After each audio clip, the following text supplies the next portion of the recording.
Alright bro THE, imagine कर एक world जहां लोग सालों तक स्ट्रगल करते हैं इमॉर्टल बनने के लिए। मेडिटेशन, ट्रेनिंग, सब कुछ स्लो प्रोसेस। लेकिन यहां आता है एक बंदा जो स्पीड रन कर रहा है इमोर्टैलिटी। हाफ मंथ में असेंशन और हाफ ईयर में सेंट लेवल। ये बंदा कोई नॉर्मल कल्टिवेटर नहीं है, ये लिटरली चीट कोड चला रहा है लाइफ के अंदर। जब दूसरे लोग एक सिंगल लेवल अप करने में साल लगा देते हैं, ये बंदा आगे निकल चुका होता है फुल टर्बो मोड में। कल्टिवेशन का हर स्टेप वो ऐसे क्रॉस करता है जैसे कोई गेमर रिकॉर्ड तोड़ रहा हो। एवरी फाइट, एवरी स्टेज, बस स्पीड और पावर का नेक्स्ट लेवल कॉम्बो। ये बंदा सिर्फ इमॉर्टल बनने नहीं आया, ये तो पूरा सिस्टम ही तोड़ने आया है। हीरो स्लो ग्रो करता है, यहां वो सब उल्टा है। Instant power up, instant chaos और फुल ऑन डोपामाइन रश। हमारी स्टोरी स्टार्ट होती है एक मैग्निफिसेंट जगह पे जहां हर तरफ टेम्पल्स हैं और रेडिएंट सन चमक रहा है। यहां इंट्रोड्यूस होता है हमारा मेन कैरेक्टर, जो एक डिमोनिक कल्ट से बहुत गुस्सा है। पता चलता है कि उस कल्ट ने उसे श्वंदु टेम्पल में स्पाई बनाकर भेजा था। अब वो पैनिक कर रहा है क्योंकि उसे लगता है कि कोई भी आदमी ऐसे ही स्पाई नहीं बन सकता। श्वंदु टेम्पल एक टॉप राइटियस सेक्ट है और उनके लिए सबसे इंपॉर्टेंट चीज है मेरिट क्यूआई अक्यूमुलेट करना। हमारा बंदा भी ये करना चाहता है, पर प्रॉब्लम ये है कि उसका टैलेंट डीमोनिक कल्टिवेशन में है। पास्ट याद करते हुए दो यंग लेडीज कल से कहती है कि वो सुपर हैंडसम है और उसका ईविल क्यूआई बहुत स्ट्रांग है। उसका नाम है जी चिंकिंग और उसे जबरदस्ती करियर स्विच करना पड़ रहा है, पर ये उसके स्टाइल का बिल्कुल नहीं है। और मुसीबत बढ़ गई है क्योंकि श्वंदु टेम्पल एक असेसमेंट होल्ड कर रहा है जिसमें मेन क्राइटेरियन है मेरिट क्यूआई। ये सो कॉल्ड मेरिट क्यूआई सिर्फ गुड डीड्स और गुड कर्मा से मिलता है। इससे टेम्पल एक फॉर्मेशन यूज करेगा जिससे बेस्ट डिसाइपल्स लेवल अप कर सके। हमारे एमसी का कहना है कि वो ऑलरेडी रिफाइनमेंट स्टेज के पीक पर है, पर प्रॉब्लम यह है कि उसके पास एक ड्रॉप भी मेरिट क्यूआई नहीं है, बल्कि उसके पास तो सिर्फ ब्लड ईविल क्यूआई ही है। अगर टेम्पल के हायर अप्स को यह पता चल गया तो वो उसे तुरंत खत्म कर देंगे। वो अपनी स्टोरी बताता है। शुरू में उसे लगा कि वो एक ऑर्डिनरी फ्यूडल वर्ल्ड में आया है। अपने मॉडर्न नॉलेज से उसका प्लान था रिच बनने का और लक्सरी लाइफ जीने का, पर रियलिटी कुछ और थी। ये वर्ल्ड मॉन्स्टर्स और कल्टिवेटर्स से भरा हुआ था जो हर जगह लड़ रहे थे। इसलिए हमारा एमसी खुद ट्रेन करने लगा ताकि किसी सेक्ट ज्वाइन कर सके, पर सब कुछ खत्म हो गया जब हेवनली डीमन कल्ट ने अटैक करके उसका टाउन डिस्ट्रॉय कर दिया। वहां उन्होंने उसका डीमोनिक कल्टिवेशन टैलेंट डिस्कवर किया और उसे कल्ट ज्वाइन करने पर मजबूर कर दिया। दिल से वो अच्छा इंसान था, पर सर्वाइव करने के लिए उसे उनके रूल्स फॉलो करने पड़े। वहां उसने 6 महीने अपना रिवेंज लेने में लगा दिए और उन मेंबर्स को खत्म किया जिन्होंने उसके लोगों पर अटैक किया था। उस रिवेंज के बाद उसने अपना ब्लड ईविल क्यूआई कॉन्डेंस कर लिया और रिफाइनमेंट स्टेज तक पहुंच गया। इससे हेवनली डीमन कल्ट के लीडर्स का अटेंशन उस पर गया।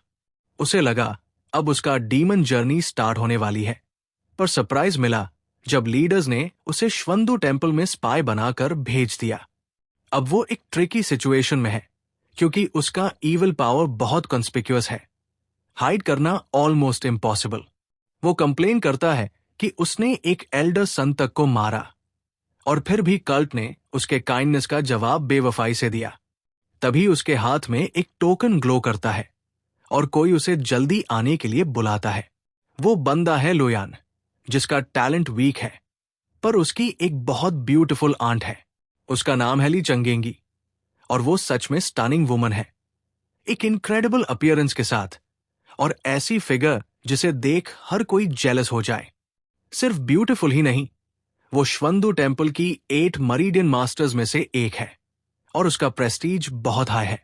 हमारा एमसी कहता है कि वो सिर्फ लोयान का बेस्ट फ्रेंड बना ताकि उसकी आंट के क्लोज आ सके। नंबर 1 इमॉर्टल सेक्ट होने के नाते श्वंदु टेम्पल ने अपनी पोजीशन फाइटिंग से हासिल की है। उनके पास एक अल्टीमेट डिफेंसिव ट्रेजर भी है जिसे डीमंस कभी तोड़ नहीं पाए। इसलिए कई डीमोनिक कल्ट्स टेम्पल के अंदर घुसने की कोशिश करते हैं ताकि उसे अंदर से डिस्ट्रॉय कर सकें। वापस प्रेजेंट में लियो यान हमारे हीरो की परसेप्शन की तारीफ करता है क्योंकि वो स्पाई के बारे में सही था। उसका फ्रेंड कहता है कि उसके टिप के बाद उसकी आंट ने इन्वेस्टिगेट किया और पता लगाया कि वो आदमी हेवनली डीमन कल्ट का मेंबर था। हमारा प्रोटैगनिस्ट एक्सप्लेन करता है कि उसे ये सब पता चला क्योंकि उसने उस कुलीग को सोते हुए बात करते सुना था। फिर सोचता है स्पाई को सोते हुए बात नहीं करनी चाहिए। It's just a lack of professional ethics. उसे याद आता है जब उसने उस बंदे को रिपोर्ट किया था जो नींद में अपने सारे सीक्रेट्स उगल रहा था। फिर वो पूछता है कि उस स्पाई का क्या हुआ। उसका फ्रेंड रिप्लाई करता है कि उससे डील कर लिया गया और सिर्फ एक पडल ऑफ ब्लड ग्राउंड पे बचा था। तब उसका कोलीग उसे नाइव बोलता है क्योंकि उसके हिसाब से डीमोनिक कल्ट का कोई मेंबर कभी चेंज नहीं होता। वो ऐड करता है कि उन सबने लोगों की जान ली है, इसलिए उन्हें बिना मर्सी के एलिमिनेट करना जरूरी है। आगे वो फ्रेंड बताता है कि उन्होंने और स्पाइस भी डिस्कवर किए हैं जो असेसमेंट के टाइम एक्सपोज होंगे। इसके साथ ही वो हमारे एमसी को वार्न करता है कि केयरफुल रहें क्योंकि बाकी स्पाइस रिवेंज लेना चाहेंगे। हमारा एमसी प्रिटेंड करता है अग्री करने का, बोलता है कि डीमन कल्ट डिजर्व करता है जो भी उनके साथ होने वाला है। तब लियान कहता है कि उसके मेरिट और टैलेंट के चलते उसकी आंट चाहती है कि वो उसका डायरेक्ट डिसाइपल बन जाए। ये सुनकर वो सुपर एक्साइटेड हो जाता है और हमारे फ्रीक्ड आउट प्रोटैगनिस्ट से चिपक जाता है। अपने रेजिडेंस वापस आके हमारा यंग मैन बालकॉनी पे रिलैक्स करते हुए दिखाया जाता है, पर वो वरीड है क्योंकि उसने ऑलरेडी चुआई रिफाइनमेंट का पीक रीच कर लिया है और कभी भी ब्रेक थ्रू कर सकता है। इतने सारे इविल क्यूआई के बीच टेम्पल में रहना डेंजरस है और उसे जल्दी कोई सल्यूशन चाहिए। तभी एक नोटिस आता है कि टेम्पल मास्टर इनर डिसाइपल्स का असेसमेंट स्टार्ट करने वाला है। सारे आउटर डिसाइपल्स को इमीडिएटली प्लाजा में टेस्ट के लिए समन किया जाता है। चैंगसी भी बेड पे स्ट्रेच करते हुए सडन अनाउंसमेंट से सरप्राइज होती है। असेसमेंट फाइनली स्टार्ट होता है और सब लोग ग्रैंड प्लाजा में गैदर होते हैं। टेस्ट का गोल है एक टेक्निक यूज करना जो मेरिट क्यूआई गैदर करे, जो सिर्फ गुड डीड से मिलती है। इस तरह टेम्पल इंश्योर करता है कि उनके डिसाइपल्स का कैरेक्टर अच्छा हो और उन्हें कॉन्फिडेंटली कल्टिवेट किया जा सके। लेकिन हमारा गाय वरीड है क्योंकि वो सिर्फ ब्लड इविल क्यूआई अट्रैक्ट कर सकता है। वो टेस्ट स्किप करने का प्लान बना रहा था, पर सडन अनाउंसमेंट ने उसे ऑफ गार्ड पकड़ लिया और अब वो कुछ सोचने की कोशिश कर रहा है। तभी एक एल्डर टेम्पल मास्टर से पूछता है कि टेस्ट को 3 दिन पहले क्यों मूव किया गया। ओल्ड मैन ये भी क्वेश्चन करता है कि मास्टर पर्सनली इतनी छोटी बात ओवरसी क्यों कर रहा है। लीडर एक्सप्लेन करता है कि वो न्यू जेनरेशन को देखना चाहता है और उसे अपने टेम्पल के लिए डिलिजेंट रहना चाहिए। पता चलता है कि फॉर्मर टेम्पल मास्टर इनविंसिबल था और उसने ही सेक्ट को दुनिया के टॉप पे पहुंचाया था। इसलिए करंट सक्सेसर अपने शोल्डर्स पे बहुत प्रेशर महसूस करता है। एल्डर उसके पोजीशन को समझता है और उसके एफर्ट को प्रेज करता है। इसी वक्त बाकी मास्टर्स भी आते हैं और टेम्पल मास्टर को रिस्पेक्ट के साथ ग्रीट करते हैं। उनमें से एक है ब्यूटीफुल ली चंगी, जो सेक्ट मास्टर को रिस्पेक्टफुली बो करती है। ऊपर से एक मास्टर पूछता है कि कोई टैलेंटेड डिसाइपल दिखा क्या, पर लीडर बोलता है कि अभी कहना जल्दी होगा। वो लोग कमेंट करते हैं कि यंग डिसाइपल्स के लिए मेरिट गेन करना रेयर है क्योंकि टेम्पल के रिक्वायरमेंट्स काफी स्ट्रिक्ट है। ली चंगी कहती है कि श्वंदु टेम्पल क्वांटिटी से ज्यादा क्वालिटी प्रेफर करता है, इसी वजह से वो बेस्ट है डिस्पाइट कम डिसाइपल्स के। एक मास्टर बोलता है कि मेरिट क्यूआई ऑब्टेन करना डिफिकल्ट है। लास्ट असेसमेंट में सिर्फ 13 लोग पास हुए थे। तभी एल्डर्स शॉक हो जाते हैं जब एक यूथ गोल्डन मेरिट लोटस का पेटल मैनिफेस्ट करता है। गोल्डन ग्लो के बीच हमारा यंग मैन एक ह्यूज मेरिट लोटस पे बैठा होता है, सबको इंप्रेस करते हुए। मास्टर्स तुरंत आर्ग्यू करने लगते हैं। सब उसे अपना डिसाइपल बनाना चाहते हैं, पर उनमें से एक उन्हें डिग्निटी मेंटेन करने को कहता है। शौक तब और बढ़ जाता है जब एक जाइंट गोल्डन पगोड़ा अपीयर होता है और इमेंस एनर्जी हमारे प्रोटैगनिस्ट को एनवेलप कर लेती है। एमसी कंफ्यूज्ड होता है, सोचता है क्या ये मेरिट हेवन से आ रही है, और अगर हां तो शायद अब उसे भागने की जरूरत नहीं। टेम्पल मास्टर थ्रिल्ड है क्योंकि उसने अभी अभी ऑफिस संभाला है और इतना बड़ा टैलेंट ऑलरेडी अपीयर हो गया। उसके लिए ये एक गुड ओमेन लगता है।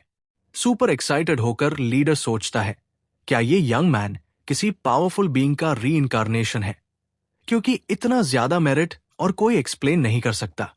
तभी बाकी मास्टर्स भी स्पेक्युलेट करने लगते हैं उस यंग मैन के बारे में, लेकिन ब्यूटीफुल लियंगी कहती है कि बात कुछ और है।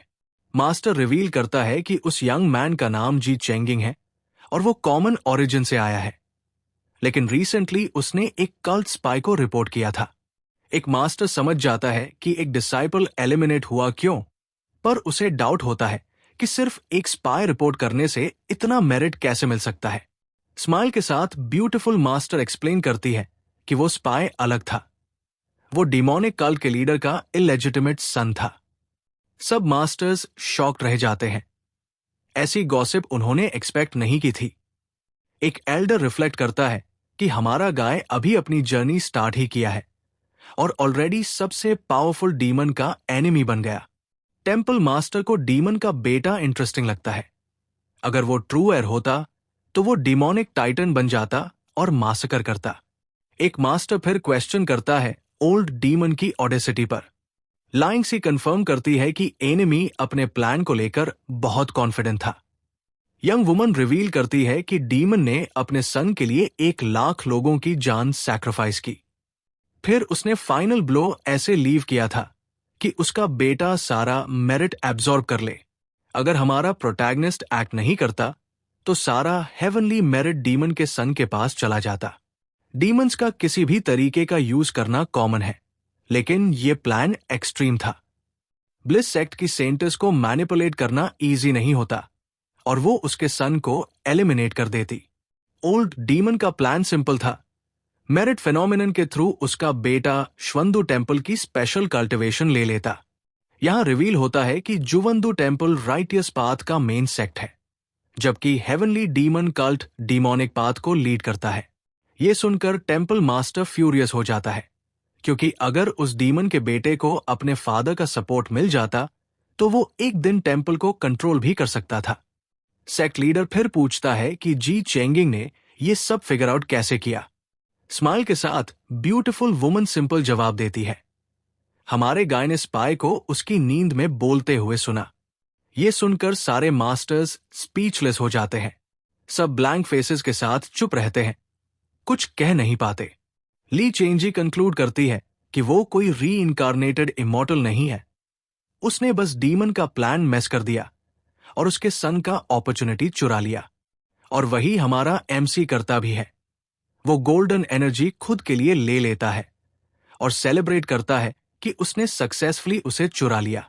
टेम्पल मास्टर कहता है कि ये मैटर नहीं करता कि वो कहां से आया है, क्योंकि वो एक सीड ऑफ मेरिट है जिसे सेक्ट को पूरी शक्ति से सपोर्ट करना चाहिए। एक मास्टर अग्री करता है और बोलता है कि अगर वो ब्लैंक स्लेट है तो और भी बेटर, क्योंकि उसका कोई कॉम्प्लिकेटेड पास्ट नहीं होगा। मास्टर याद करता है कि श्वंदु टेम्पल हेवनली डीमन कल्ट का एनिमी है, इसलिए उन्हें हमारे गाय को हर हाल में प्रोटेक्ट करना होगा। सेक्ट मास्टर फिर डिक्लेयर करता है कि ये यंग मैन उसका डिसाइपल होगा, लेकिन आन तुरंत रिफ्यूज कर देती है। मास्टर एक्सप्लेन करता है कि वो ऑलरेडी हमारे एमसी से प्रॉमिस कर चुकी है और क्योंकि उसने स्पा रिपोर्ट करके मेरिट गेन किया, वो उसका डिसाइपल बन सकता है। यह सुनकर बाकी मास्टर्स कंप्लीटली शॉक हो जाते हैं। उन्हें एक्सपेक्ट नहीं था कि वो पहले से ऐसा प्रॉमिस कर चुकी है। टेम्पल मास्टर खड़ा हो जाता है और कहता है, एब्सोल्युटली नॉट। इस पर मास्टर अननॉड हो जाती है और पूछती है क्या वो समझता है कि वो एक बैड टीचर है। लीडर फिर एक ऐसा रीजन ढूंढने की कोशिश करता है जिससे वो रिफ्यूज भी कर सके बिना उसे ऑफेंड किए। एक मास्टर विस्पर करता है कि उसके लास्ट 8 डिसाइपल्स सर्वाइव नहीं कर पाए। तब वो वुमन लाइफ और कल्टिवेशन के बारे में फिलॉसफिज करने लगती है। कहती है कि इमॉर्टल कल्टिवेशन हेवंस को डिफाई करता है और मर जाना या पास ऑन होना एक कॉमन चीज है। फिर वो ऐड करती है कि उसके प्रीवियस डिसाइपल्स वीक थे, लेकिन स्माइल के साथ क्लेम करती है कि ये लड़का डिफरेंट है। मास्टर कहता है कि बॉय ने इतनी जल्दी मेरिट पेडल्स कॉन्डेंस कर लिए, इसलिए उससे हाई होप्स है कि वो एक ट्रू इमॉर्टल बनेगा। दूसरा मास्टर सोचता है कि वो फिर से अपने एपिसोड्स में चली गई है, लेकिन वुमन रिटॉर्ट करती है कि वो उसके दाव हार्ट को डिस्टर्ब करने की कोशिश कर रहा है।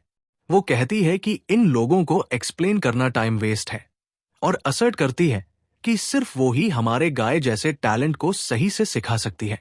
आर्ग्यूमेंट से टायर्ड होकर टेम्पल मास्टर के दिमाग में एक आइडिया आता है। वो सजेस्ट करता है कि यंग मैन खुद डिसाइड करेगा कि उसका मास्टर कौन होगा।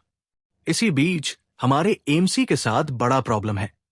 वो अपनी कल्टीवेशन बेयरली कंट्रोल कर पा रहा है और फाउंडेशन एस्टैब्लिशमेंट स्टेज के ब्रेक थ्रू के बिल्कुल एज पर है। दूसरे डिसाइपल्स शॉक्ड है देखकर कि वो एडवांस कर रहा है फाउंडेशन एस्टैब्लिशमेंट स्टेज में। एक्सप्लेन किया जाता है कि ची रिफाइनमेंट पहला हर्डल होता है और फाउंडेशन एस्टैब्लिशमेंट कल्टीवेटर के लिए दूसरा मेजर स्टेप। ये स्टेज इतनी टफ होती है कि एलिमिनेशन रेट 10:01 है, क्योंकि सिर्फ सबसे टैलेंटेड लोग ही पास करते हैं। स्पेशल पिल्स की हेल्प से ब्रेक थ्रू थोड़ा इजी होता है, लेकिन फिर भी हमारा एमसी सोचता है कि एक स्पाई के लिए इतना अटेंशन ड्रॉ करना बैड आइडिया तो नहीं है। लेकिन स्माइल के साथ लगता है उसे इस छोटी सी डिटेल की परवाह नहीं है। जाइगैंटिक गोल्डन एनर्जी मैनिफेस्ट होती है, एक बड़े शाइनिंग पगोड़ा के फॉर्म में। वो अपनी मिशन इग्नोर करता है और डिक्लेयर करता है कि वो जुवंदू टेम्पल का न्यूएस्ट डिसाइपल और एक राइजिंग स्टार है। वो ये भी सोचता है कि एज सीड ऑफ मेरिट उसकी खुद की स्ट्रेंथ उसे हिडन रहने नहीं देगी। फिर वो याद करता है जब कल्ट ने उसे भेजा था और बोला था कि लो प्रोफाइल मेंटेन करे ताकि टेम्पल लीडर्स का अटेंशन अट्रैक्ट ना हो। ब्रेक थ्रू के बाद हमारा एमसी रियलाइज करता है कि उसका बॉडी 10 टाइम्स स्ट्रॉन्गर हो गया है और अब वो दोनों मेरिट और इविल क्यूआई कल्टिवेट कर सकता है। टेम्पल मास्टर नोटिस करता है कि मेरिट उसे फाउंडेशन एस्टैब्लिशमेंट के पीक तक ले जा सकता है, लेकिन वो वंडर करता है कि यंग मैन के पास इविल क्यूआई क्यों है। ब्यूटीफुल मास्टर एक्सप्लेन करती है कि वो डिसाइसिव था स्पा रिपोर्ट करने में। इसका मतलब उसने पहले डीमंस को भी एलिमिनेट किया होगा, इसलिए उसके पास इविल ऑरा है। लीडर अग्री करता है कि ये बात सेंस बनाती है, और क्योंकि लड़के ने मेरिट गेन किया, टैलेंट भी है और मास्टर ली की रेकमेंडेशन भी, तो कुछ और क्वेश्चन करने की जरूरत नहीं है। सब सेटल हो जाता है और मास्टर हमारे प्रोटैगनिस्ट को पुल करता है, जो गोल्डन ऑरा से सराउंडेड है। फाइनली हमारा गाय ग्राउंड पर लैंड करता है। एक मास्टर उसे स्कोल्ड करता है कि उसने लीडर और नए आए मास्टर्स को रिस्पेक्ट नहीं दिखाया। हमारा गाय तुरंत खड़ा होता है और सबको ग्रीट करता है, लेकिन लीडर कहता है कि फॉर्मेलिटीज की जरूरत नहीं और पूछता है क्या वो स्पाई की आइडेंटिटी जानता था। ये सुनकर यंग मैन कंफ्यूज्ड हो जाता है। उसे लगा था स्पाई बस हेवनली डीमन कल्ट का एक कॉमन डिसाइपल था।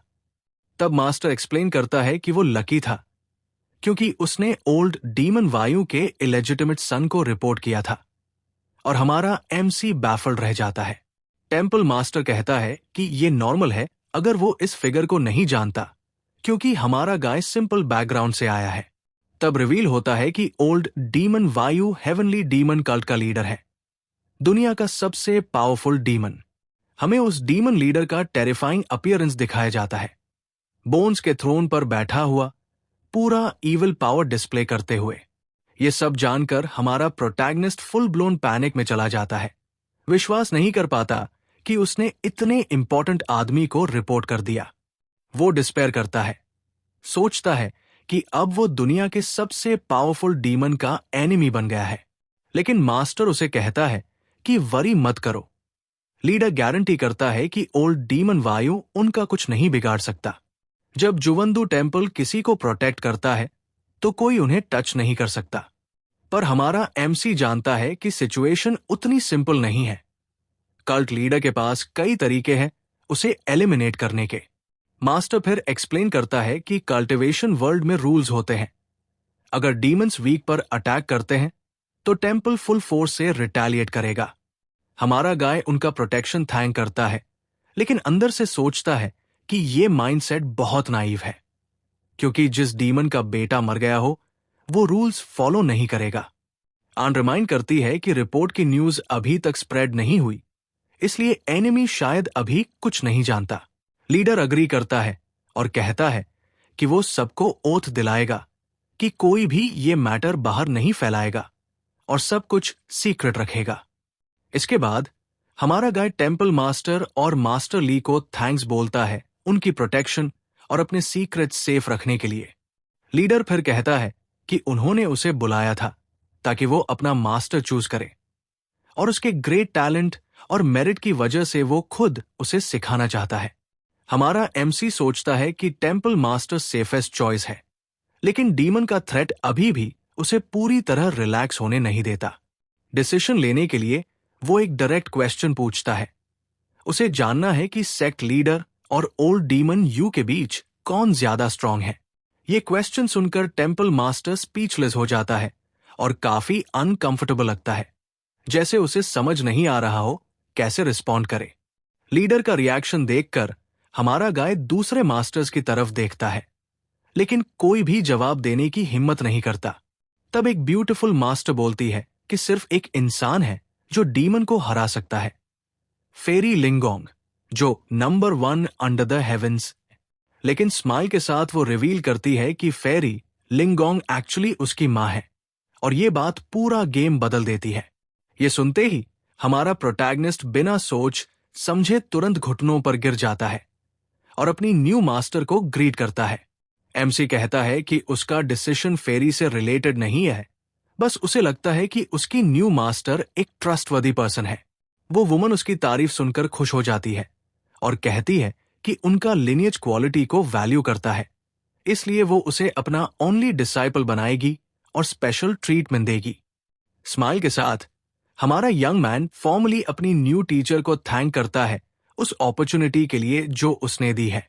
टाइम वेस्ट ना करते हुए वो आंट अपनी एनर्जी रिलीज करती है और दूसरों से फेवर लेती है।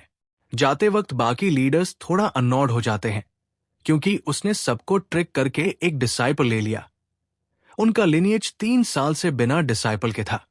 टेम्पल मास्टर सोचता है कि वो लड़का उसके लिए बहुत अच्छा है और रिवील करता है कि फेरी लिंगोंग एक्चुअली उसकी बर्थ मदर नहीं, बल्कि मदर इन लॉ है। फिर फ्लैशबैक दिखाया जाता है जहां वो वुमन अपने पास्ट के दर्द और अपने कल्टिवेशन पार्टनर के लॉस से गुजरी थी। लीडर इमेजिन करता है कि यंग मैन फेरी की प्रोटेक्शन चाहता है और उस विडोड डॉटर इन लॉ के साथ रहना चाहता है। एक परफेक्ट प्लान। एक मास्टर कहता है कि प्रॉब्लम उसके टीचिंग मेथड्स में है, क्योंकि उसके लास्ट 8 डिसाइपल्स उसके वजह से रूइन हो गए थे। वो सब इंटरफियर करना छोड़ देते हैं, क्योंकि चॉइस तो लड़के की थी। अब सिर्फ उसके लिए गुड लक विश कर सकते हैं और उसके फ्यूचर के लिए थोड़ा वरी करते हैं। दूर कहीं हमारा एमसी अपनी न्यू टीचर के साथ एक लक्सुरियस हॉलवे में चलता है, बिना दूसरे लीडर्स के ओपिनियंस की परवाह किए। वो सोचता है कि गुड कनेक्शंस होना टैलेंट से ज्यादा इंपॉर्टेंट है, इसलिए उसे अपनी मास्टर के साथ अच्छा रिलेशन मेंटेन करना होगा। एक मिस्चिवस स्माइल के साथ वो सोचता है कि अगर वो अपनी टीचर से शादी कर ले तो सब परफेक्ट हो जाएगा। उसके माइंड में फैंटेसी चलती है, फेरी लिंगलोंग उसकी मदर इन लॉ बन जाएगी और उसकी प्रोटेक्शन भी मिल जाएगी। फिर वो सोचता है कैसे अपनी ब्यूटीफुल मास्टर का दिल जीते, लेकिन उसके थॉट्स तब ब्रेक होते हैं जब वो कहती है, हम पहुंच गए। हमारा प्रोटैगनिस्ट कंफ्यूज हो जाता है, समझ नहीं पाता क्या हो रहा है। अचानक एक पावरफुल फायरी एक्सप्लोजन होता है और उस मोमेंट में वो उस एक्सप्लोजन के अंदर खींच लिया जाता है, लेकिन हर्ट होने के बजाय वो एक नए प्लेस में लैंड करता है और समझता है कि ये एक ट्रांसपोर्ट था। वहां एक खूबसूरत और स्पेक्टैक्युलर जगह होती है जो किसी को भी एन्चांट कर दे। टॉप पर पहुंचकर एमसी इंप्रेस्ड हो जाता है और अपनी टीचर से पूछता है कि ये मैग्निफिसेंट प्लेस क्या है। स्माइल के साथ वो पूछती है कि उसे ये प्लेस कैसा लगता है और व्यू के बारे में क्या सोचता है। हमारा यंग मैन रिप्लाई करता है कि ये एक मून पैलेस जैसा लगता है और वो कंफर्म करती है कि ये उसका रेजिडेंस है, जहां वो अब रहेगा। हमारा गाय एक्साइटेड हो जाता है और सोचता है कि ये इनक्रेडिबल प्लेस उनका फ्यूचर हनीमून स्वीट बन सकता है। वुमन समझाती है कि ये प्लेस एक इल्यूजन है, लेकिन उसके टेक्निक्स इतने स्ट्रांग हैं कि वो सब रियल लगता है। एमसी उसकी पावर की तारीफ करता है और टीचर उसे परमिशन देती है कि वो चाहे तो अपने खुद के रेसिडेंसेस भी क्रिएट कर सकता है। वो थैंक करता है और कहता है कि उसे ये स्टाइल भी बहुत पसंद आया। लगता है उन दोनों का टेस्ट सिमिलर है। स्माइल के साथ मास्टर कहती है कि उसका टेस्ट अच्छा है और उसे लिनिएज की रेप्यूटेशन खराब नहीं करनी चाहिए। हमारा गाय प्रॉमिस करता है कि वो हार्ड कल्टिवेट करेगा और उसके लिए ग्लोरी लाएगा। टीचर उसकी डिटर्मिनेशन की तारीफ करती है। एमसी सोचता है कि उसके लिए स्पेशल एक्सेप्शन बनाई गई है और डिसाइड करता है कि शादी के बाद वो अपनी पूरी लाइफ उसके लिए डेडिकेट करेगा। अचानक टीचर पर्पल एनर्जी में फ्लोट करने लगती है और उसे पैलेस के अंदर गाइड करती है। वो अपसाइड डाउन होते हुए अपनी ग्रेस और कंट्रोल दिखाती है। मेन हॉल में पहुंचकर वो अपने थ्रोन पर बैठ जाती है। हमारा यंग मैन सोचता है कि क्या वो हजारों साल से इस ह्यूज और एम्प्टी पैलेस में अकेली रही है। उसे लगता है कि वो बहुत लोनली और डिसोलेट लग रही है उस बड़े थ्रोन पर बैठी हुई।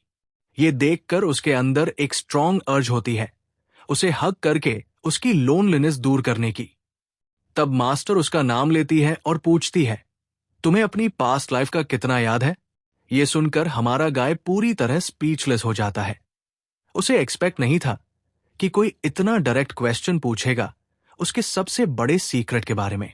वो फिर उससे कहती है कि एक्टिंग करना बंद करो और रिवील करती है कि उसे पता है वो इस वर्ल्ड का नहीं है, क्योंकि वो खुद भी नहीं है। ये सुन के प्रोटैगनिस्ट टोटल शॉक में चला जाता है।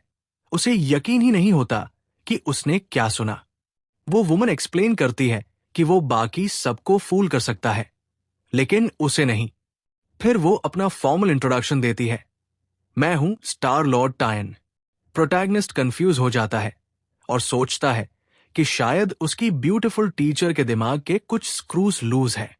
सिचुएशन हैंडल करने के लिए हमारा गाय प्ले अलोंग करता है और कहता है, मैं एक्चुअली एंटार्क्टिक लॉन्जेविटी एम्परर हूं।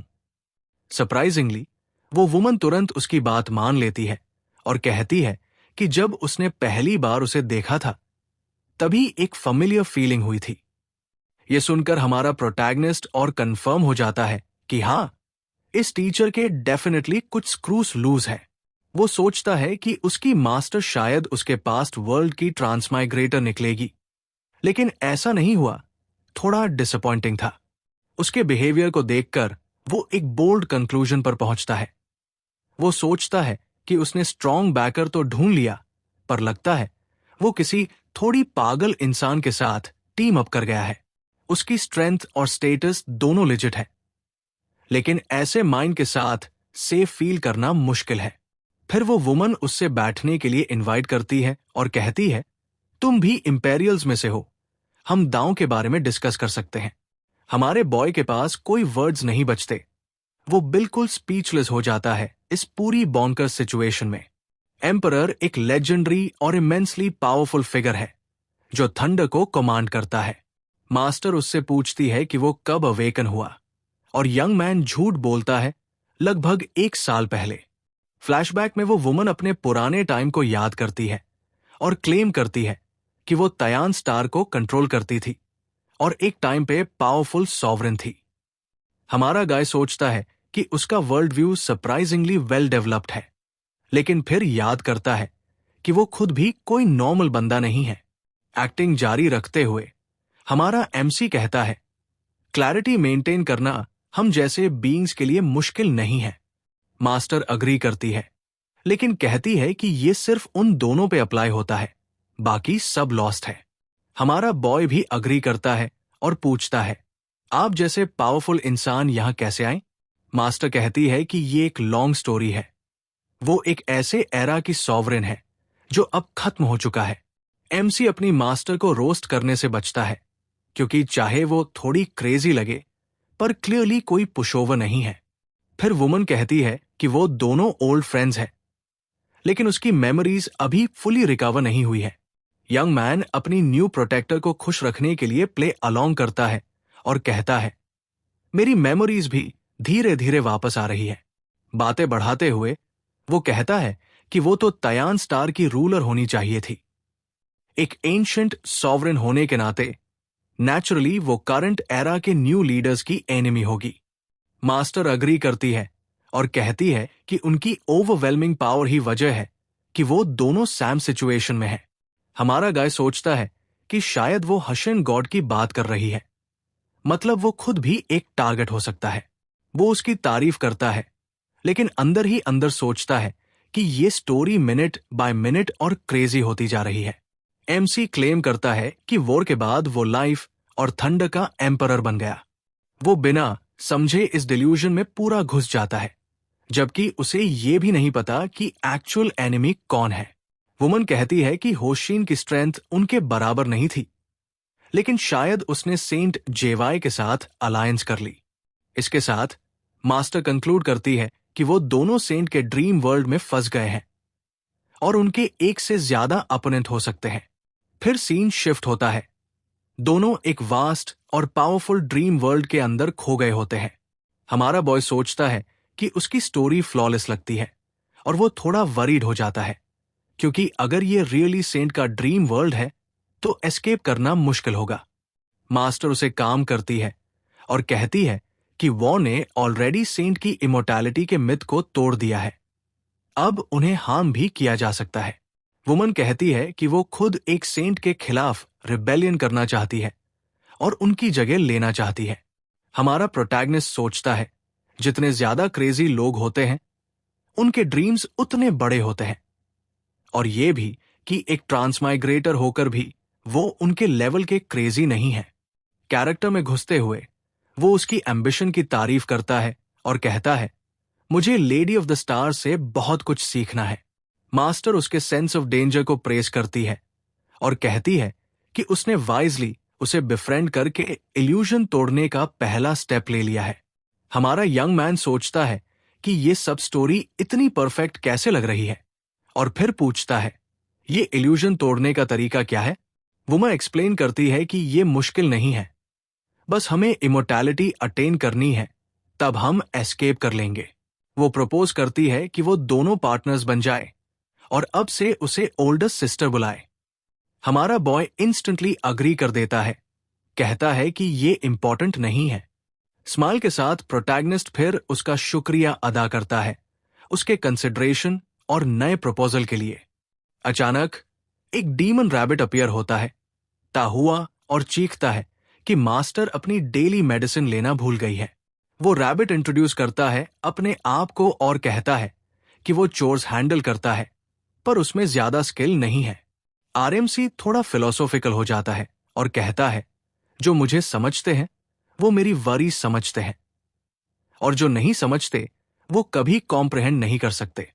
क्रीचर इंसिस्ट करता है कि मास्टर अपनी मेडिसिन ले, कहता है कि ये ऑर्डर फेरी लॉन्ग से आया है। वो कहती है कि ये सब इल्यूजन है और वो प्ले अलोंग करेगी ताकि वो उसे बॉदर करना बंद करे। इसके साथ ब्यूटीफुल वुमन पिल लेती है और एक गो में स्वॉलो कर देती है कॉन्वर्सेशन खत्म करने के लिए। उसी मोमेंट मास्टर हमारे बॉय की तरफ टर्न करती है और पूछती है कि क्यों बस खड़ा है। मास्टर लाफ करती है और कहती है कि वो सिक नहीं है, लेकिन रैबिट डिस्पेयर में है, देखकर कि मास्टर का कंडीशन और वॉज हो रहा है।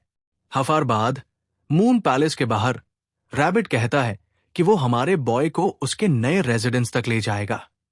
हमारा यंग मैन उसका शुक्रिया अदा करता है और सोचता है कि उसकी मास्टर ने ऑलरेडी अपनी लिनियज के टीचिंग्स उसको दे दी है। ऊपर से वुमन ने उसको एक ब्लैक कार्ड भी दिया, एक्सप्लेन करते हुए कि ये मून पैलेस का की है। इस कार्ड से हमारा एमसी एंटर और एग्जिट कर सकता है प्लेस में, और एल्यूकरी कल्टिवेशन रियल्म को एक्टिवेट कर सकता है। माउंटेन से गुजरते हुए वो रैबिट से पूछता है कि मास्टर के साथ क्या हुआ। क्रीचर एक्सप्लेन करता है कि उसके कल्टिवेशन में कुछ रॉन्ग है और उसका टैलेंट अनपैरालल्ड है, लेकिन मास्टर की मास्टरी ओवर इल्यूशंस इवेंचुअली उसके ओन कल्टिवेशन रियल्म से भी आगे चला गया। रिजल्टेंटली वो बिलीव करती है कि पूरा वर्ल्ड एक ग्रैंड इल्यूजन है और सिर्फ वो ही ट्रूथ देख सकती है। हमारा बॉय स्पीचलेस हो जाता है और पूछता है, क्या इसे क्योर करने का कोई वे है? रैबिट रिप्लाई करता है कि उन्होंने ट्राई किया, पर कंडीशन सिर्फ वॉर्स हुई। वो फिर पूछता है कि हमारा हीरो कुछ हेल्प कर सकता है क्या? क्रीचर कहता है कि अगर वो एक ऐसी वुमन ढूंढ ले जो मास्टर से ज्यादा ब्यूटीफुल हो और फिर उसको मास्टर के पास ले जाए, तो शायद ये क्योर के लिए काफी हो। प्रोटैगनिस्ट पूछता है क्यों, और रैबिट एक्सप्लेन करता है कि मास्टर सोचती है कि वो सबसे गॉर्जियस वुमन है सिंपली क्योंकि उसने किसी और को ज्यादा ब्यूटीफुल नहीं देखा। सब्जेक्ट चेंज करते हुए लिटिल डियर पूछता है कि मास्टर क्यों उसे ट्रू किंग कहती है। प्रोटैगनिस्ट ऑफ करके कवर करता है और कहता है कि वो एक फेमस एम्परर का रीइंकारनेशन है। रैबिट कहता है कि मास्टर एक नट जॉब है प्रिटेंडिंग टू बी नॉर्मल और हमारा एमसी अपोजिट है, इसलिए एक्सेप्ट हुआ। हमारा बॉय शॉक में है लास्ट 8 डिसाइपल्स के पार्ट को सुनकर और पूछता है क्या हुआ उनके साथ। क्रीचर पूछता है क्या उसने सोचा वो पहला था, और एमसी डिनाई करता है, लेकिन वो करंटली ओनली 1 अलाइव है। हॉरर के लुक के साथ हमारा यंग मैन पूछता है कि क्या इसका मतलब है कि जो डिसाइपल्स पहले आए वो सब पास अवे हो गए। फिर हमें इमेज दिखाई देती है विद सेवरल बॉडीज और रैबिट कंफर्म करता है कि सब फॉर्मर डिसाइपल्स गॉन है। प्रोटैगनिस्ट शेकन है और पूछता है स्मॉल क्रीचर से कि वो सब कैसे एंड हुआ। रैबिट एक्सप्लेन करता है कि मास्टर के ट्रेनिंग मेथड्स एक्सट्रीमली डेंजरस है और वो सबको डीमोनिक रिल्म ले जाती है। ये टाइप का ट्रेनिंग सिर्फ सुपर जीनियसेस के लिए सूटेबल है और क्योंकि वो अनस्टेबल है, ये पेरिलस मेथड बन जाता है। लिटिल बीइंग हमारे बॉय को गुड लक विश करता है और वो पूछता है क्या होता अगर मास्टर का कंडीशन और वॉर्स हो जाता। क्रीचर एक्सप्लेन करता है कि अगर वॉर्स हुआ, मास्टर का कल्टिवेशन और स्ट्रांग हो जाएगा और वो कंप्लीटली मैड हो जाएगी। वो पूरा वर्ल्ड को अपनी इल्यूजन में ट्रांसफॉर्म कर देगी और इस एब्सर्ड पावर के साथ जो भी पावरफुल वुमन कहेगी वो प्यूरेस्ट रियलिटी बन जाएगी। हमारा एमसी सोचता है ये टेरिफाइंग है, पर शायद फ्यूचर में एक्सेप्ट कर ले क्योंकि वो उसके साथ अच्छा गेट अलोंग करता है। फिर याद करता है कि वो एम्परर है, सर्टिफाइड बाय मास्टर खुद, और शायद हेल्प कर सकता है उसको इवॉल्व करने में। फाइनली वो बॉय अपने रेजिडेंस पहुंचता है। रैबिट एक्सप्लेन करता है कि वो पैलेस को जैसे चाहे ट्रांसफॉर्म कर सकता है और कोई भी एंटर नहीं कर सकता बिना उसके परमिशन के। हमारा बॉय थैंक्स करता है मास्टर और रैबिट को, सोचता है ये क्रेजी मास्टर का एक पर्क है। तभी लिटिल डियर कहता है कि मास्टर की बातों को कल्टिवेशन मैटर्स में मत सुनना। क्रीचर कहता है कि वो नहीं चाहता पैलेस में एक और ग्रेव डिग हो जाए, और वो क्रीपी सेमेट्री की तरफ देखते हैं। प्रोटैगनिस्ट स्पूक्ड है ग्रेव्स के रेवलेशन से और अचानक एक स्ट्रेंज फॉग अपीयर होता है। शॉक्ड आर्मिजी रियलाइज करता है कि सिचुएशन वियर्ड होती जा रही है। फिर सोचता है फॉग कहां से आई और डिसाइड करता है डोर क्लोज करने का। सोचता है ये बैड ओमेन है। उसी मोमेंट यंग मैन ट्राई करता है लार्ज डोर क्लोज करने की, पर फॉग ऑलरेडी पूरे एरिया में ब्लैंकेट कर चुकी है। हमारा बॉय फिर याद करता है ब्लैक कार्ड जो मास्टर ने उसको पहले दिया था। उसके अकॉर्डिंग कार्ड को रिफाइन करके वो पावरफुल इल्यूजरी रियल्म एक्टिवेट कर सकता है कल्टिवेशन के लिए। इस बात को ध्यान में रखते हुए हमारा एमसी प्रोसेस स्टार्ट करता है और ऑब्जेक्ट से मैसिव पर्पल एनर्जी इरप्ट होती है। अचानक एक बड़ा डोर ओपन होता है जो मिस्टीरियस और पावरफुल लाइट रिवील करता है। पोर्टल के अंदर वो देखता है एक आर्मी ऑफ शैडोई क्रीचर्स। बिना हेजिटेशन के हमारा बॉय पहला स्टेप लेता है मिस्टीरियस और नए एल्यूकरी रियल में। पोर्टल के अंदर वो स्टिल खड़ा होता है और सोचता है कि ये स्ट्रेंज प्लेस क्या हो रहा है। अचानक एक जाइंट विंग टाइगर अपीयर होता है। उससे देखकर वो सोचता है इल्यूजन इनक्रेडिबली रियलिस्टिक है। फिर वो एक ब्लड स्वॉर्ड क्रिएट करता है और कहता है कि ये एबिलिटी उसको चुआई रीफाइनिंग स्टेज से ही थी। हमारा बॉय कहता है कि उसको कभी करेज नहीं मिला था इस एबिलिटी को अपने ओल्ड टेम्पल में यूज करने का। इस नए वर्ल्ड में वो फ्री फील करता है अपनी फुल पावर यूज करने के लिए बिना किसी रिस्ट्रिक्शन के। स्वॉर्ड के स्विंग के साथ वो पावरफुल रेड एनर्जी अनलीश करता है क्रीचर पर। टाइगर एलिमिनेट करने के बाद वो ब्लड ब्लेड के साथ लैंड करता है। वो नोटिस करता है कि उसकी मैलेवोलेंट एनर्जी ग्रो कर रही है और सोचता है कि इसे ऐसे कंटिन्यू नहीं होने दे सकते। अचानक वो कंप्लीटली सराउंडेड हो जाता है हंड्रेड्स ऑफ क्रीचर्स से। फिर भी प्रोटैगनिस्ट अनफेस्ड रहता है। वो ब्लेम करता है कि ये सिर्फ इल्यूशंस हैं और सोचता है कि अगर ये रियल क्रीचर्स होते तो वो और भी स्ट्रॉन्गर हो सकता था। वो ये भी सोचता है कि ये अच्छा है कि इल्यूजन है, नहीं तो स्पाई की आइडेंटिटी एक्सपोज हो जाती। प्रोटैगनिस्ट कंक्लूड करता है कि कोई भी टेक्निक जस्टिस के लिए यूज हो सकती है और ये सब एनीवे इल्यूजन है। वो डिसाइड करता है कि इल्यूजन को रिसोर्स के तौर पर यूज करके अपनी ट्रेनिंग और पावर कल्टिवेशन कंटिन्यू करेगा। रूइंस के बीच हमारा बॉय नेक्स्ट राउंड के लिए प्रिपेयर करता है ट्रेनिंग और बैटल्स का। उसका गोल है अपनी कॉम्बैट टेक्निक्स को और लीथल बनाते जाना। आइज ग्लोइंग के साथ वो अपनी हिडन पावर अनलीश करता है ड्रीम वर्ल्ड में। डार्क मॉन्स्टर्स कंज्यूम हो जाते हैं। 3 आवर्स बाद हमारा बॉय सरप्राइज्ड है कि उसने एक रिवर ऑफ ब्लड कल्टिवेट कर लिया। मतलब उसने ऑलरेडी एटलीस्ट 10,000 क्रीचर्स इल्यूजन में फिनिश कर दिए। वो सोचता है कि अगर ये इल्यूजन नहीं होता तो टेम्पल में वो खत्म हो जाता, और जब होड गॉन है तो अब वापस जाने का टाइम है। पैलेस में वापस पर्पलिश एनर्जी उसकी बॉडी से डिस्पर्स होती है। हमारा प्रोटैगनिस्ट कंफर्म करता है कि वो अपने नए रूम में मून पैलेस में वापस आ गया है। उसी मोमेंट वो नोटिस करता है कुछ स्ट्रेंज हो रहा है उसकी बॉडी के साथ। एक मैसिव मैलेवोलेंट ब्लड एनर्जी केओटिकली उसके चारों तरफ सर्च करने लगती है। स्माइल के साथ वो रियलाइज करता है कि इल्यूजन में जो पावर गेन की थी वो रियल वर्ल्ड में भी ला सकता है।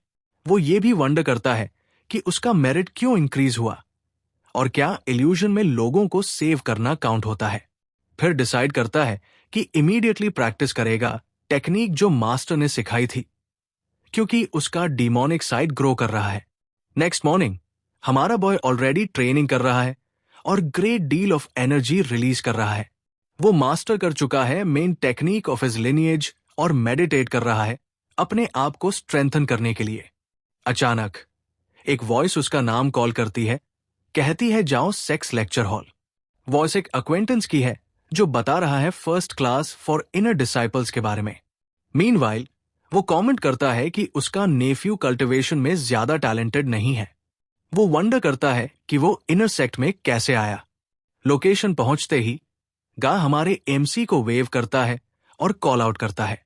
साइड कैरेक्टर पूछता है क्या हमारा बॉय ने अपना मेरिट एक्टिवेट किया, और एमसी इमीडिएटली डिनाई करता है। गाय पूछता है क्या उसके स्पिरिचुअल रूट्स हैं, पर एमसी कहता है टैलेंट टेरेबल है। बॉय एक्सप्लेन करता है कि वो डिफरेंट है क्योंकि वो स्पेशल एडमिशन स्टूडेंट के रूप में आया। साइड कैरेक्टर क्यूरियस हो जाता है और पूछता है एमसी का स्पेशलिटी क्या है। कॉन्फिडेंट स्माइल के साथ यंग मैन कहता है कि उसका ग्रेटेस्ट स्पेशलिटी है रीइंकारनेशन। एमसी सोचता है कि वो डायरेक्टली टेम्पल में एंटर कर सकता था, पर पूरा प्रोसेस चूज किया। यंग मैन पूछता है क्यों सब उसे स्टेयर कर रहे हैं, और गाय कहता है क्योंकि वो दोनों इतने गुड लुकिंग हैं।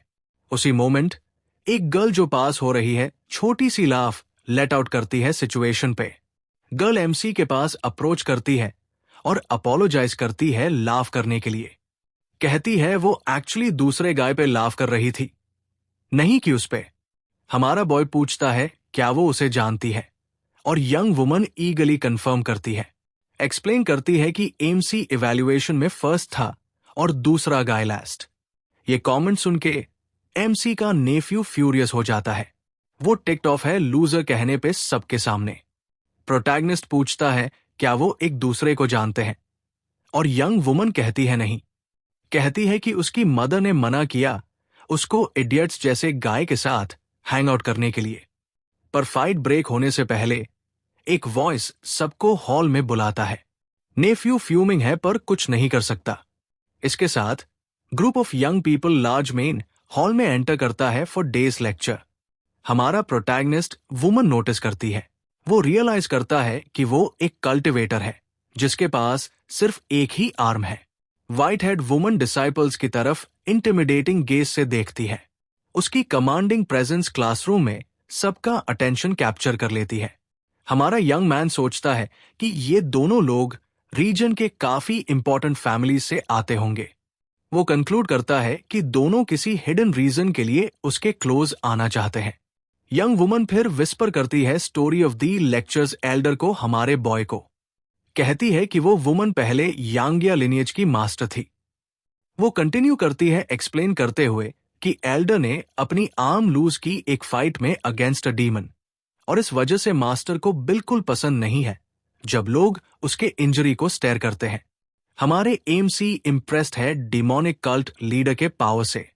वो समझता है कि एल्डर अब भी काफी इंपॉर्टेंट है, इवन आफ्टर इतना बड़ा लॉस। पास्ट विजन में हम देखते हैं कि डीमन लॉर्ड कितना पावरफुल था। मैलेवोलेंट बीइंग एक डार्क गॉड जैसा लगता था, काउंटलेस फॉलोअर्स उसके फीट में। अचानक एल्डर डायरेक्टली हमारे प्रोटैगनिस्ट की तरफ देखती है और उसका नाम कॉल करती है। रूम में सब साइलेंट हो जाते हैं, हमारे यंग मैन के रिस्पॉन्स का वेट करते हुए। वो प्रॉम्प्टली खड़ा होता है और रिस्पेक्टफुल जेस्चर के साथ अपनी आइडेंटिटी कंफर्म करता है। वो फॉर्मली इंट्रोड्यूस करता है अपने आप को एज डिसाइपल जी चेंगिंग। एल्डर प्रेस करती है हमारे प्रोटैगनिस्ट को फर्स्ट प्लेस अचीव करने के लिए, फिर ऑफर करती है हेल्प प्राइवेटली अगर कभी भी उसको कुछ चाहिए हो। उसके साथ वो वुमन एक स्पेशल टोकन गिफ्ट के रूप में देती है। हमारा बॉय थैंक करता है और सोचता है कि वो उसके साथ अच्छा ट्रीट कर रही है। फिर वुमन की वॉइस एमसी के माइंड में अपीयर होती है, कहती है वरी मैट करो। कहती है कि वो जानती है उसके ओथ के बारे में और सीक्रेट स्प्रेड नहीं करेगी। एल्डर टर्न होती है और कहती है our boy won't live long because he is in the wrong lineage. हमारा प्रोटैगनिस्ट कंफ्यूज्ड है, जो उसने सुना और समझ नहीं पाता। वो स्टैंड अप करता है और पूछता है एल्डर ने क्या मतलब है। वुमन एक्सप्लेन करती है कि वो टैलेंटेड है पर रॉन्ग लिनिएज ज्वाइन किया है। फिर वुमन रिवील करती है कि यागवांग लिनिएज टेंपल के लिए डिसग्रेस है और ऑलमोस्ट एक्सपेल हो गए थे क्योंकि वो अब डिसाइपल्स रिक्रूट नहीं कर पा रहे थे। हमारा बॉय रिटॉर्ट करता है कि उसका मास्टर ने कहा लिनिएज बेस्ट है सब में। वो क्लेम करता है कि ये फर्स्ट है among the 8 existing in the temple. Elder smile करती है और कहती है कि सब कुछ अपने मास्टर की बातों पे बिलीव मत करो। वॉर्न करती है कि वो वुमन रिलायबल नहीं है सुनने के लिए। फिर लेक्चर बिगिन होती है और वुमन कहती है कि वो पाथ ऑफ कल्टिवेशन के बारे में बात करेगी। वो एक्सप्लेन करेगी कि यागवांग लिनिएज डिक्लाइन में क्यों है। हमारा एमसी यिंग किंगडम के बारे में सुनता है और थॉटफुल हो जाता है। वुमन कंटिन्यू करती है एक्सप्लेन करते हुए कि हर लिनिएज के अपने टेक्निक्स हैं, पर ज्वंदू टेंपल के पास स्पेशल शॉर्टकट है कल्टिवेशन स्पीड अप करने के लिए। वो क्लोजली पे अटेंशन करता है जब एल्डर फाइनली उनका बिग सीक्रेट रिवील करती है। शॉर्टकट जो सब यूज करते हैं फास्टर कल्टिवेट करने के लिए, वो है मेरिट। फिर एक्सप्लेन करती है कि टेंपल में मेरिट स्ट्रेंथ से ज्यादा इंपॉर्टेंट है और जो पर्सन सबसे ज्यादा मेरिट रखता है वो हमेशा स्ट्रॉन्गेस्ट से ज्यादा रिस्पेक्ट कमांड करेगा। एल्डर कहती है मेरिट के यूजेस एंडलेस है, जैसे डीमंस के अगेंस्ट प्रोटेक्शन। वो ये भी कहती है कि मेरिट इंक्रीज करता है चांसेस सर्वाइव करने के ट्रिब्यूलेशंस में, और सीक्रेट आर्ट के साथ कल्टिवेशन बॉटलनेक्स ब्रेक कर सकता है। हमारा बॉय सोचता है कि अपने गोल्डन लोटस और इनफ मेरिट के साथ वो एब्सर्ड रिल्म्स ऑफ पावर रीच कर सकता है सिर्फ 5 साल में ट्रेनिंग में। कॉन्फिडेंट स्माइल के साथ वो इमेजिन करता है खुद को कॉन्फ्रंट करते पावरफुल डीमन वायु। यंग मैन बिलीव करता है कि 5 साल में नॉट इवन डीमन डेयर करेगा फेस करने के लिए। एल्डर कंटिन्यू करती है कहते हुए कि इस मेथड का एक सीरियस प्रॉब्लम है। जो लोग मेरिट पर रिलाई करते हैं वो लेजी हो जाते हैं और अपना फुल पोटेंशियल रीच नहीं करते। सब डिसाइपल्स रिस्पॉन्ड करते हैं कि वो एल्डर वुमन्स वार्निंग समझ गए।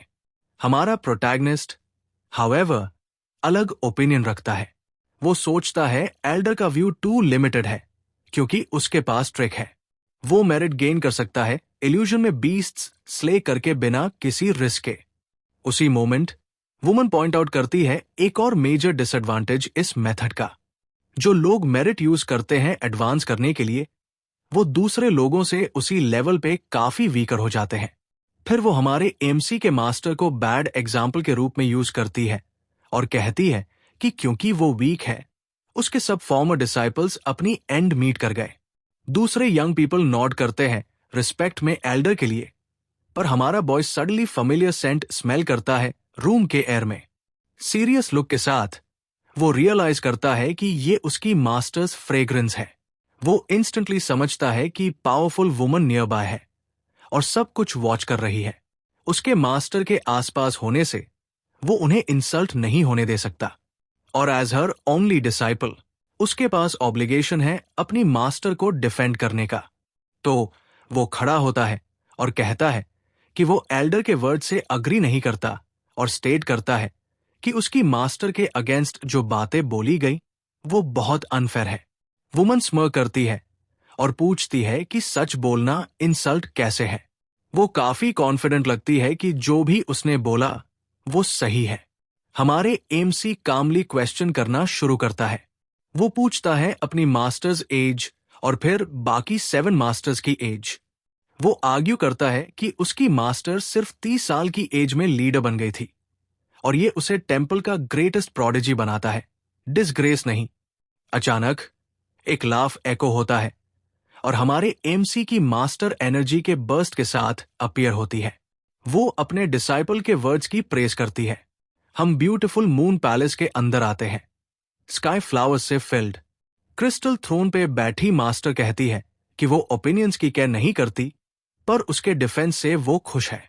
फेंट स्माइल के साथ वो हमारे बॉय को कहती है कि दोबारा ऐसे एक्ट मत करना, पर वो रिप्लाई देता है कि वो लोग उससे जितना इंसल्ट करना चाहे कर ले, पर उससे इंसल्ट करना अनएक्सेप्टेबल है। वुमन कहती है कि ये रिएक्शन अननेसेसरी था और कहती है कि ये सब जरूरत नहीं थी।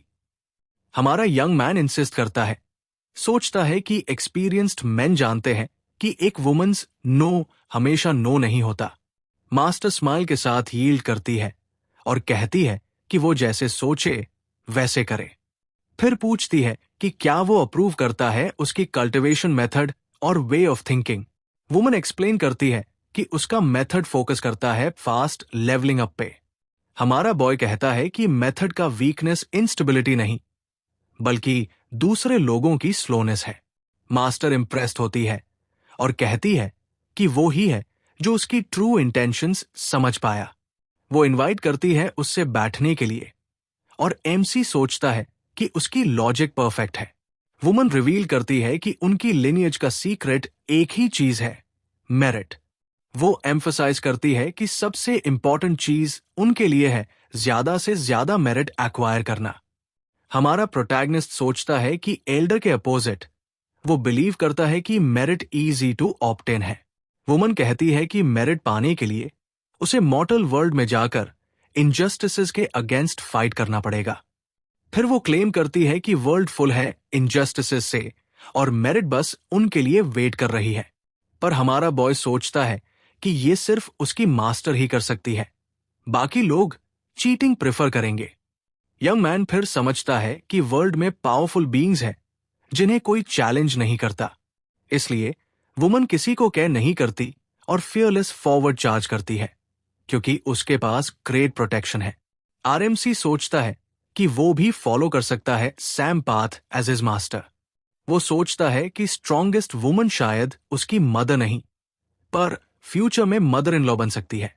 फिर कहता है कि एज एम्परर उसने वर्ल्ड चेंज होता देखा और समझता है कि मास्टर क्या कह रही है।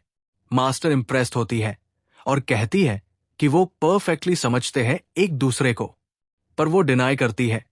कहती है कि उसके फॉर्मर डिसाइपल्स वीक थे और सिर्फ एमसी ही उसे ट्रूली कॉम्प्रहेंड करता है। इस मोमेंट वो रियलाइज करता है कि उसका प्लान काम कर रहा है और वो मास्टर के साथ कनेक्शन क्रिएट कर रहा है। वुमन स्टैंड अप करती है और वार्न करती है कि मेरिट टेम्पल में लार्ज क्वांटिटीज में गेन नहीं होता।